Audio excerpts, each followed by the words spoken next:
না, এটা কোনো আগমনী শ্যুটের মেকআপ নয়, এটা ছিল আমার ব্রাইডের প্রি ওয়েডিং শ্যুট।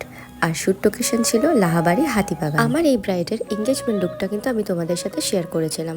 যারা দেখোনি তারা আমার Instagram page and Facebook page and YouTube তিনটে জায়গাতেই পেজ। এই লাহাবাড়িটাতে আমার প্রথম শ্যুট, আর এখানকার মেকআপ রুম দেখে আমি সত্যিই মুগ্ধ। আর সাথে লোকেশনটা তো এত সুন্দর, চলো দেখাই।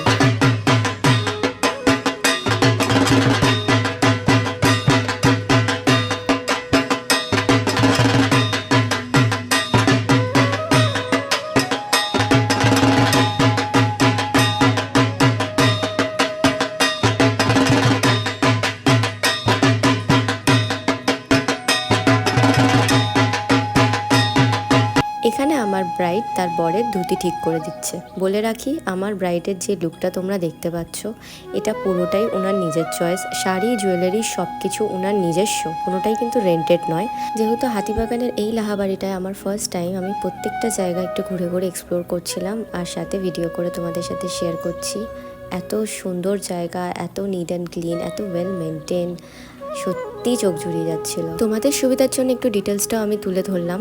ব্রাইড আমাকে যতদূর বলেছিল, ফার্স্ট আওয়ারের জন্য 2500 টাকা, সেকেন্ড আওয়ার থেকে 2000 টাকা, আর এসি নিতে চাইলে 200 টাকা এক্সট্রা। আমাদের শ্যুট করতে কিন্তু 1টা থেকে 8টা 20 প্রায় বেঁচে যায়, অনেকক্ষণই ছিলাম। আর এই দেখো, টাইটানিকের হারটা হারিয়ে গেছিলো, এটা তো লাহাবাড়িতেই পেয়ে গেলাম আমি। চলো আরও কিছু জায়গা ঘুরিয়ে দেখানো যাক।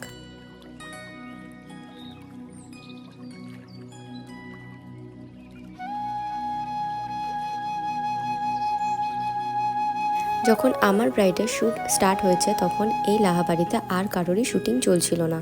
ওনাদের স্টাফেরাই ছিল যারা আমাদেরকে প্রত্যেকটা জিনিস গাইড করে দিচ্ছিল। কোনো জিনিস দরকার লাগলে, যেমন ধনুচি, বুকস বা আদার্স কিছু, ওরা সেটা আমাদেরকে প্রোভাইড করে দিয়েছিল।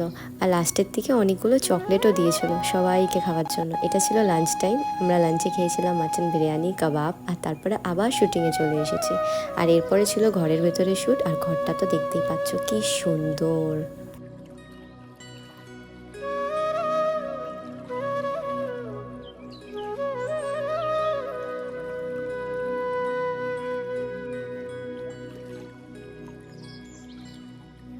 দুটোই চেঞ্জ ছিল, দুটো চেঞ্জ করার পর আমরা আস্তে আস্তে সবাই প্যাক আপ করে বেরিয়ে যাই।